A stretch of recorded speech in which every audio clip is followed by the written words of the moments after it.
ॐ वसुदेवसुतं देवं कंसचाणूरमर्दनं देवकी परमानन्दं कृष्णं वन्दे जगद्गुरुं. So we are discussing Karma Yoga, which forms the third chapter of Bhagavad Gita. And karma is something which everybody must do. There is no one, not only human being, but every living being has to work for their own survival, sustenance. In case of human being, for any kind of progress.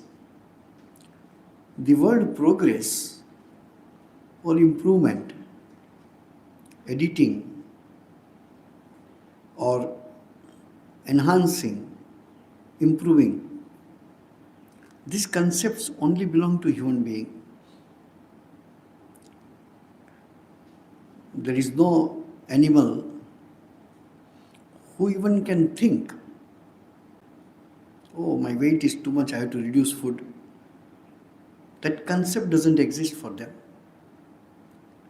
You will find they are given a fixed program. All of them behave more or less the same way. In company of human being, you may find some pet animals behave little intelligently. But in general, as they themselves, all of them behave the same way. We are human beings. Even here we are 10, 11 people. All of us eat according to our requirement. We don't eat the same food or the same quantity or anything. But animals, they all eat the same. All the goats eat the same, or cows eat the same. No, there are vegetarian cows and there are non-vegetarian cows. No, all the animals, their species, behave more or less the same way. They are programmed accordingly. But it is human being which is in general is programmed like any other animal. But we have a intelligence, buddhi. We have this sense of deciding what I want to be, deciding whether I should do it or not. I was doing, I will not do. I am not doing, I will do. Like in computer language, you can say, you update your program, you improve your version. Let's say all of us, every human being, you will find they change, their behavior change, their pattern change. Most of us, with the help of education, with the help of religion, with the help of morality, motivation, we try to improve ourselves. And we purposefully do it. We put effort to do it, which other living beings do not. There are many things which only human beings do. Though we are considered as social animals, because just like all other animals, there are many tendencies are common. We discussed this once. Ahar, nidra, bhayamaithunam cha, samanyametat pasubhi naranam. In human being and animal, there are few things are common. All the basic instincts are common. Eating food is common. Being afraid is common. Sleep is common. Physical enjoyments are common. But there is something which only human being has. Call it dharma, code of conduct, morality, sense of correct or incorrect, sense of good and bad, sense of higher and lower. This sense only human being has. Plus not only we live on a physical level, we all live on a physical level, but we have a little more than that. We have an emotional level, we have intellectual level, we have spiritual level. We have a sense. We have shame. We have modesty. We have spirituality.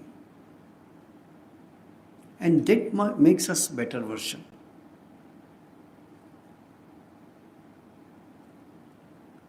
Human being is the only animal which wear clothes.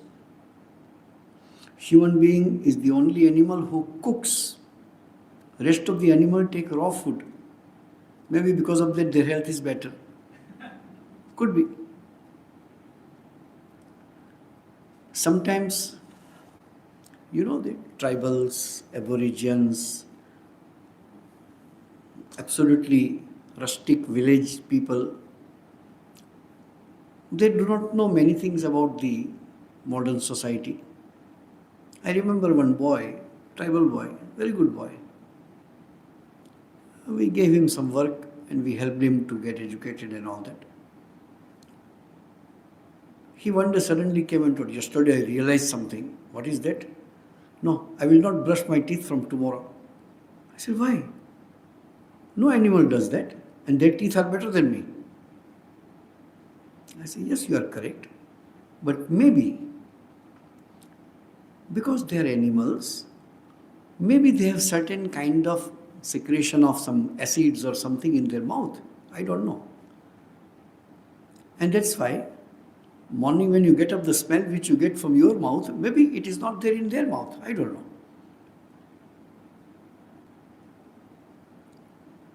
So don't copy the animals. They have one type of life. But human beings, we live on different levels. Other than the animal level or a body level, we have other levels of existence. Liking out of instinct is common, but love doesn't exist in them.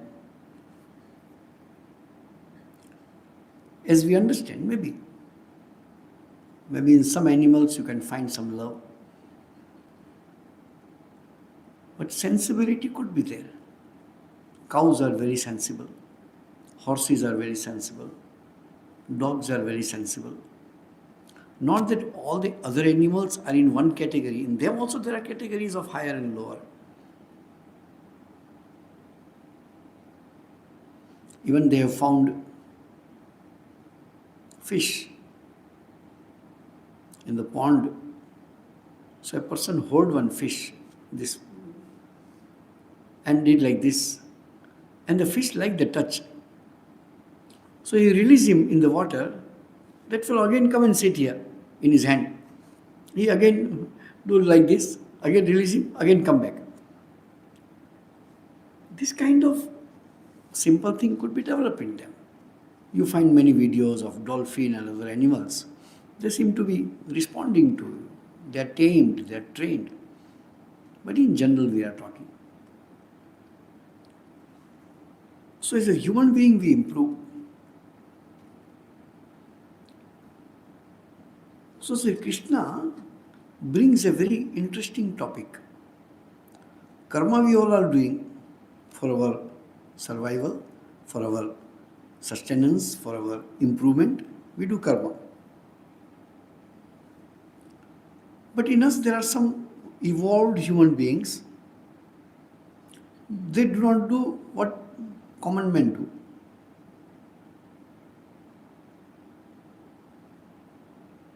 Here is a very interesting idea. Sri Krishna puts it. Whomsoever you are, for the sake of others, you do as they do. What majority do, you do to set an example. You may not need to do it, but you do it for others. He told, I don't have anything to achieve in this world, but still you see I am active. Since childhood to the death, Sri Krishna led a very active life, killing the demons, putting the righteous people on throne,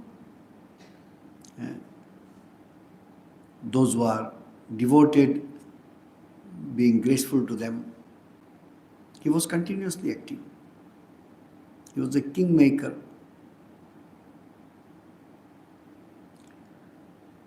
So he said that I don't have any duty to perform. Duty comes out of guilt, or duty comes out of ignorance. He doesn't have that. He neither have a guilt, nor he has any sense of duty. But still he says, I do not have anything to achieve.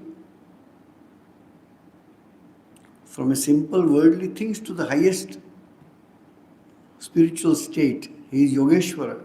He has achieved everything. There is nothing which is not achieved and I have to achieve. Nothing is that. But still he says I am active.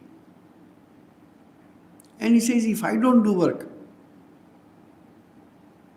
those who consider him as a fellow human being will say, Krishna doesn't do, we also don't do.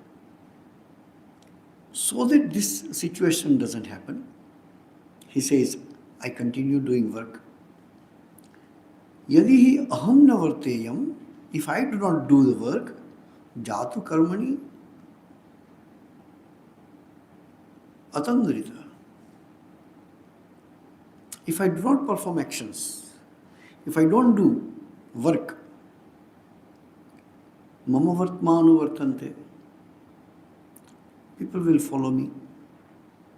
If Krishna does like this, we also will do like this. No. Then you see, if I don't do work, there is no example for people. That's why many great people, good people, prophets, incarnations, saints, they be in the society and lead an active life to set an example.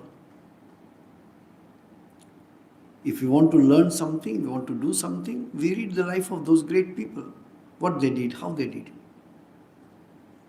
So he says, Utsidet yurime loka, this whole world will come to stop. Na kuryat karma chedaham, if I don't do work.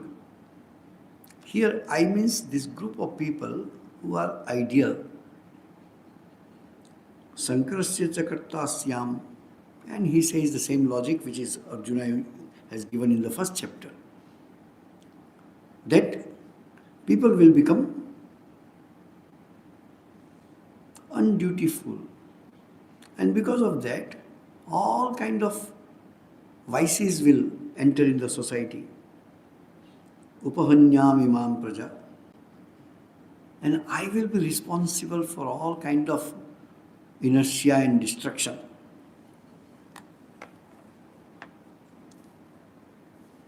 Then he gives this concept. A person out of greed, a person out of desire will work very actively. Think of anyone in the world who is there to make money. Morning, get up till sleep in the night. Varieties of ways of earning money. Worked very hard. Nothing wrong from his point of view. Even if there is no spiritual pursuit in him, and he like an ignorant works for the sake of worldly achievements, Sri Krishna says, These wise people, spiritual people, enlightened people should work the same way with small difference. Worldly person will do with attachment, you work with detachment. But you work hard, maybe more than them. Sakta karmani avidvanso yatha kurvanti bharata. Just like avidvan means ignorant. Sakta karmani kurvanti does the work with asakti, with attachment. Kuryad vidvans tatha asakta. The wise people will do the same work with no attachment, without attachment. Chikirshur loka sangraham. Desiring to teach people, desiring to set an example. In our families, also it happens so. Think your child has an exam. You don't have exam. Child has exam. But you follow the child. Okay, now only 1 month left. Your PSLE exam is coming. No more TV. No more entertainment. Study. You tell your child to study and then you switch on TV and start watching the serial. You have to set an example. Okay? You study your book, I study my book. Then you take up Gospel of Sri Ramakrishna, Bhagavad Gita, whatever, and you study. You set an example. Many times it happens. For example, we have children's class. So, parents will sometimes bring the children. Children go to class and then parents go to the coffee shop and all that. So if the child knows where the parents have gone, the child will say, am I a fool that you are putting me to learn all this blabbering of teachers? I also want to come with you. Other day, 2 ladies came from America and they have this Sunday class, Sunday school they say. So I said, how many children are there? Swamiji, almost 400 children. 400. But the same thing, parents will come, drop the children at the gate and go away. So I was talking to them that can you do some activities? Maybe out of 400, 10 parents will come. But you start something. That let the children attend their class. Here is a scholar, here is a Swami, here is somebody who is taking class on Bhagavad Gita. Out of 400, maybe 30, 40 will come. But do parallel for the adults. For what? Chikirshur loka sangraham. To set an example to the children. You know that famous story of Sri Ramakrishna. 2 friends. One says, I am going to, there is a Bhagavatam lecture is there, I want to go and hear. So other fellow says, what he knows about God? He says something and you people sit down and hear for hours after hours. I rather go and enjoy. So one friend went to the Bhagavatam class. Other friend, disregarding Bhagavatam, went for some enjoyments. Now you see, now a man who was sitting in Bhagavatam class started thinking, what a fool am I? This Pandit is speaking something and look at my friend, he enjoying his life. And I am sitting in front of this scholar. And that man who was enjoying was feeling guilty. What kind of person am I? Look at my friend sitting and hearing Bhagavatam. And here I am with the stupid people, enjoying this and enjoying that. Sri Ramakrishna says both of them when they died, one who was sitting in Bhagavatam class went to hell and one who was enjoying life went to heaven. Just for example's sake. Why? Though he was physically there, but mentally he was repenting that no, this is not correct. I should do something better and higher. Those who was sitting in class of Bhagavatam was thinking, I am a fool. That fellow is enjoying. So his mind was somewhere else. Idea is this.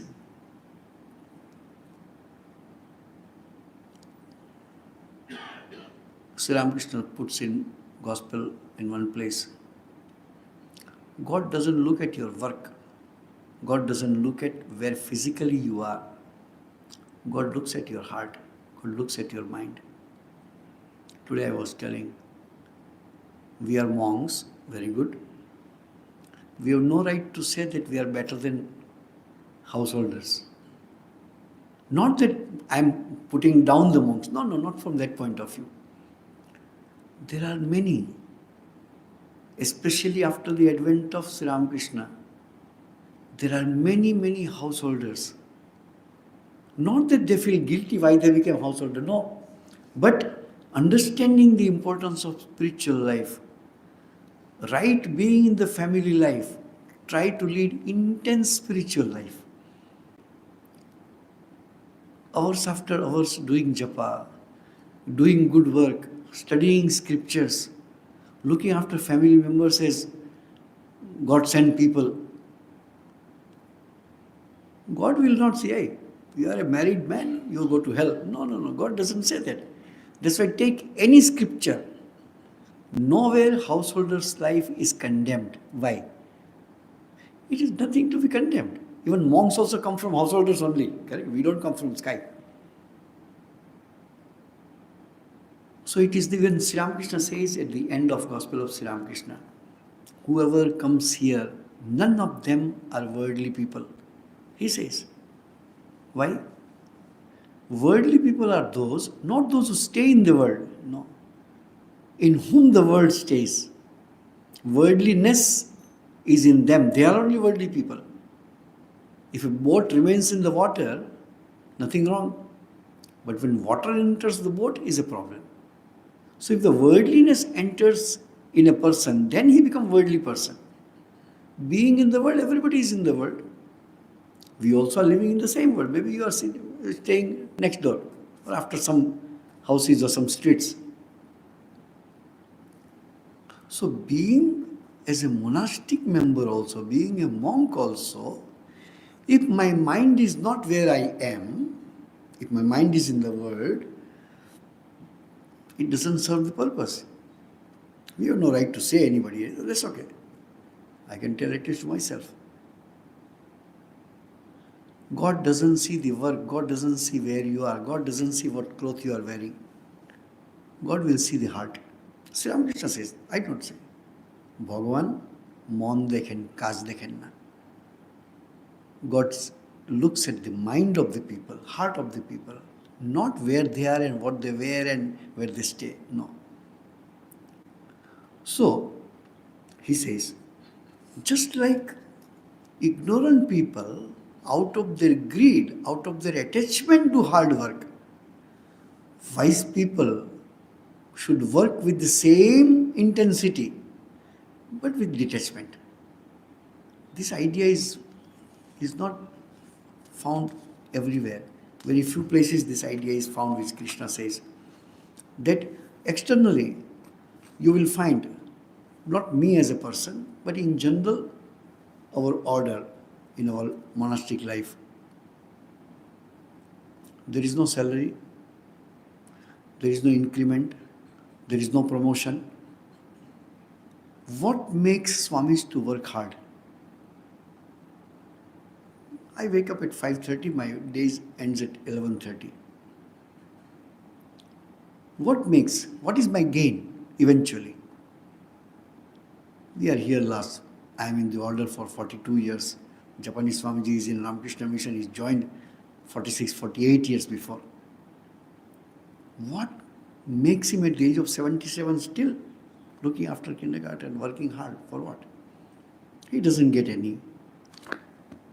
No. Oh no, your increment will be better next year. No, there is no increment. The philosophy, knowingly or unknowingly, lies here.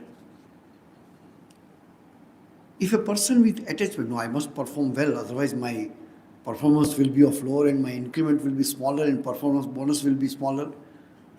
So you work hard. Nothing wrong in doing that. Those who have no benefit of that kind should work with more intensity possible, but with detachment. Today I was telling to someone, a very new group of people I was talking to today. First time they came to mission.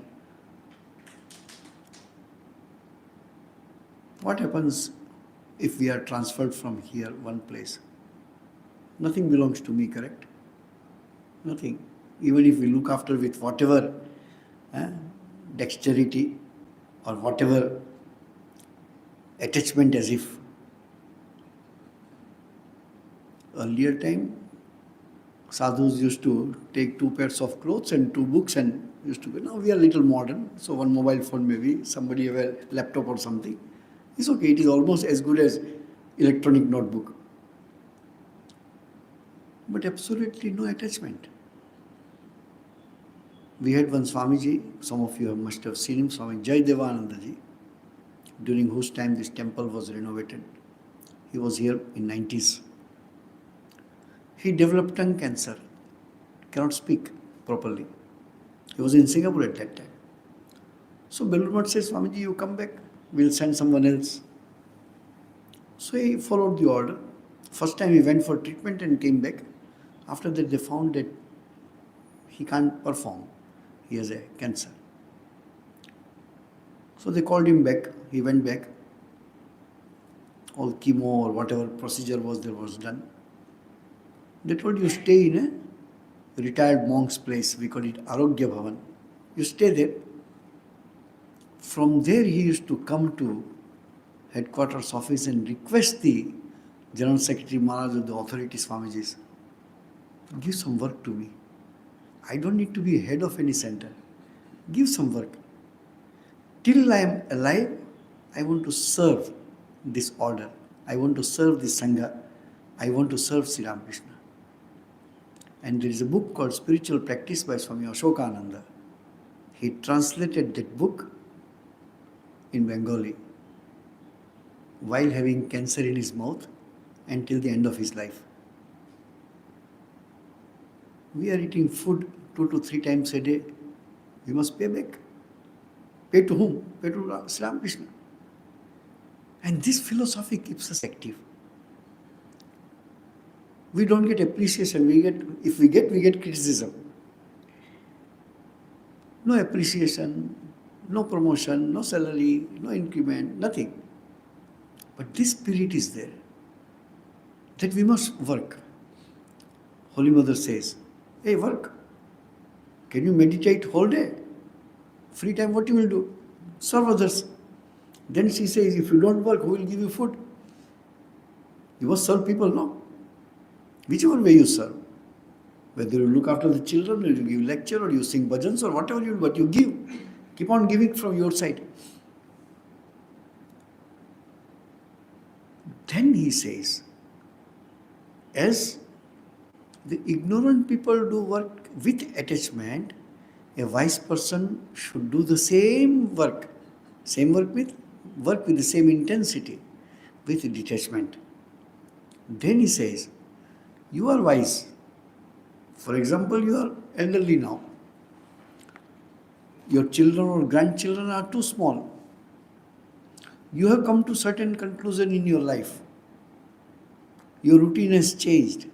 Your liking, disliking has changed. Your priorities have changed. You do not say those priorities to your grandchild. Hey, no need to study. I studied, no use. Don't say that.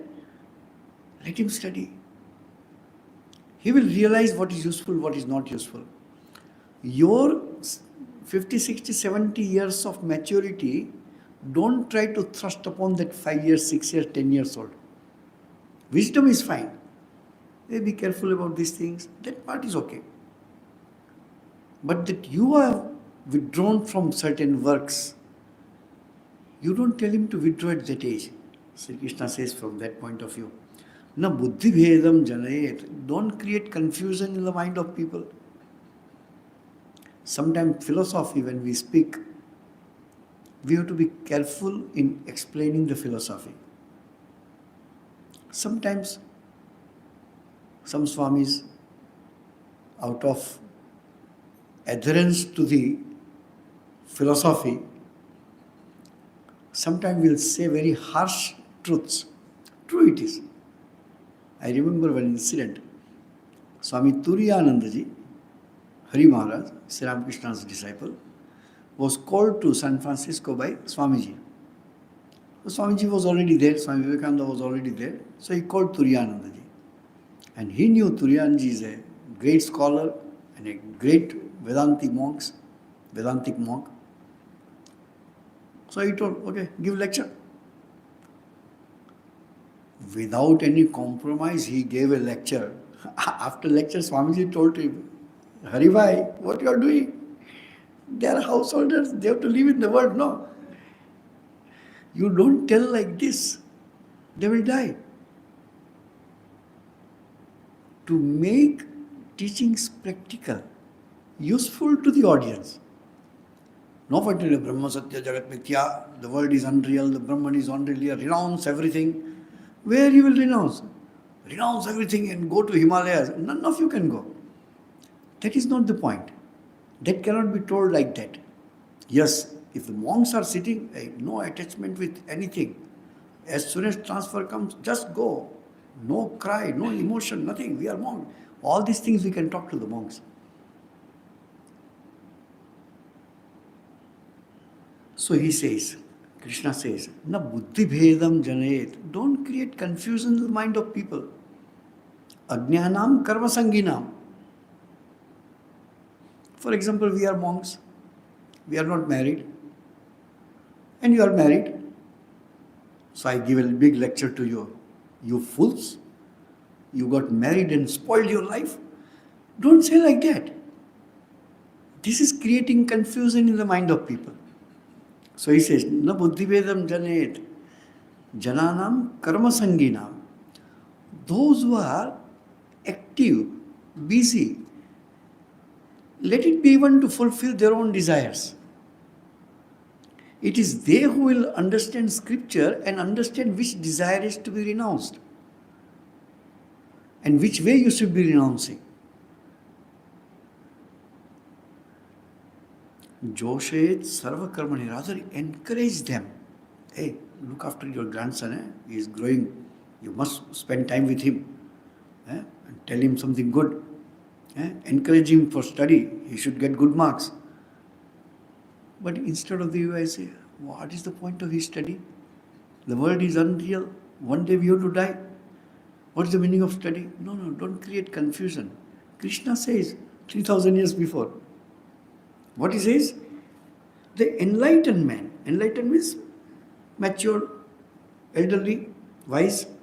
The enlightened man should not create disturbance in the belief of the ignorant who are attached to work. Working while himself remaining diligent, he should make them do all the duties. This is the exact translation what Swami Gambhiranji has done. Joshet sarva karmani. Rather encourage them. Encourage them what they are doing. Sister Nivedita once told, what we want is a very high quality householders. High quality of householders. Why? Because the monks will come from there. There is no point of telling that monks are great and householders are not. If householders don't are great, how the monks will come from there? Correct? If there is no water in the tank, how it will come to your bucket?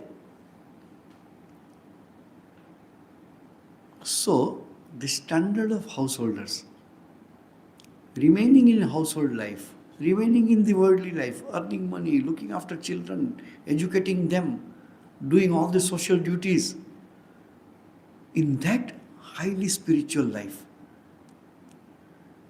there are devotees, as I was just now telling, while living in the world, they have everything.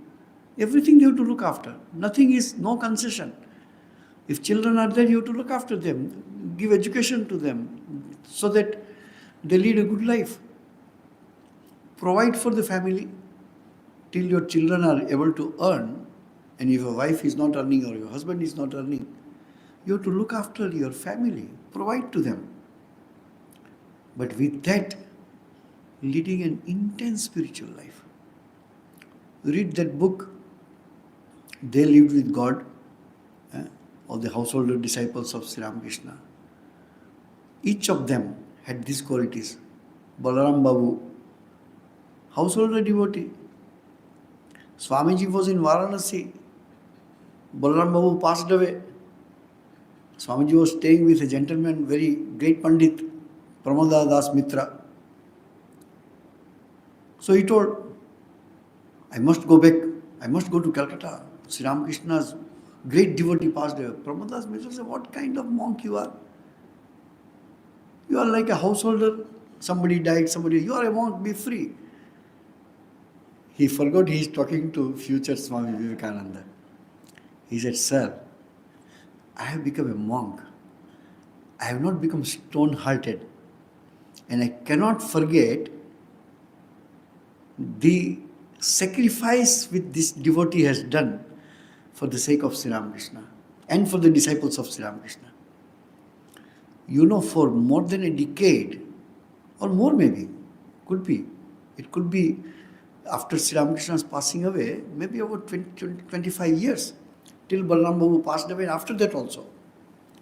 Whenever monks used to be, when they used to fall sick, they will be taken to Balaram Babu's house, and that family will look after sadhus. Other way around also was there. This nowadays you see in us, hey, how are you? You are keeping well. Okay. When you are okay, come to mission, okay? That much we do. Or sometimes we go and see some people in hospital and this and that. There are instances when a householder devotee of Sri Ramakrishna was sick and Swami Brahmanji sent brahmacharis to go and serve them.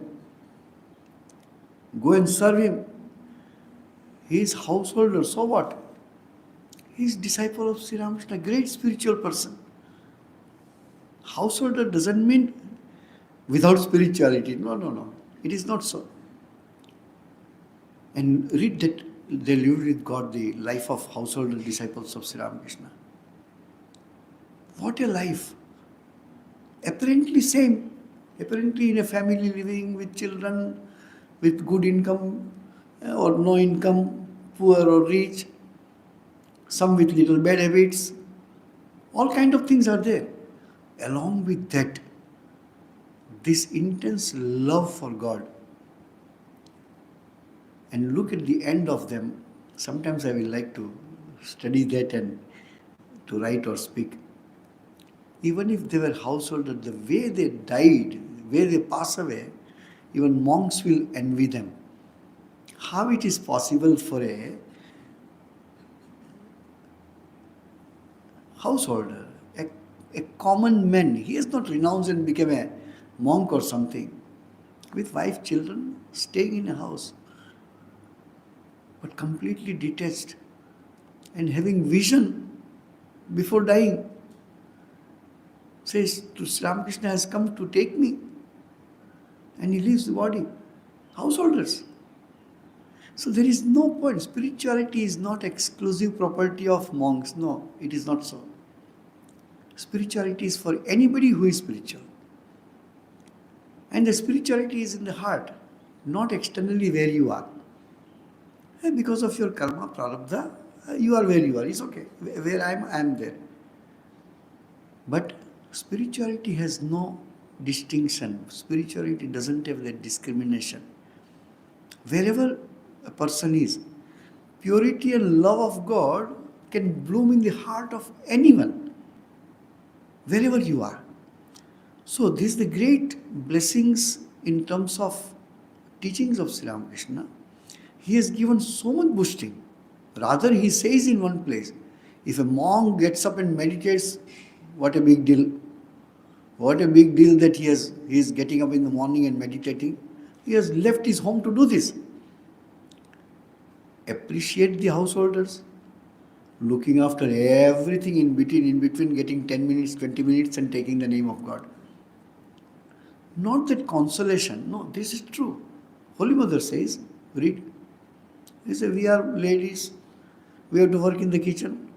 So put the rice pot on the oven, 2 little japa, bring down the rice pot, again 2 little japa. Japa goes on in the mind, not that sitting like this, no. Japa goes on in mind, but continues doing household work. Sister Nivedita came to Udbodhan, and so Holy Mother is cleaning the floor.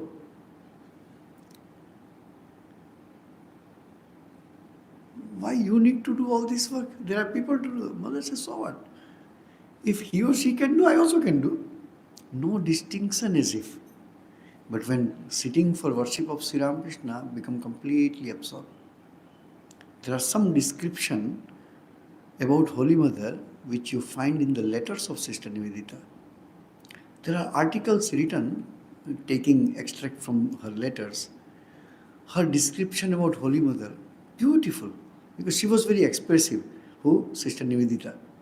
Sister Nivedita being in Irish, beautiful English, very scholarly, and she knew how to express what she sees. She has written some passages about Holy Mother. Very beautiful. Who can say such a great lady is living like a maid servant? Absolutely simple in her dress. There is no glamour in her. Only one glamour is that is her spirituality and love for the devotees. So much love. Holy Mother one day says, one day my mind went out of this body, and then I do not want to come back and enter into this body again. Filthy, old, with so much rheumatism and all that.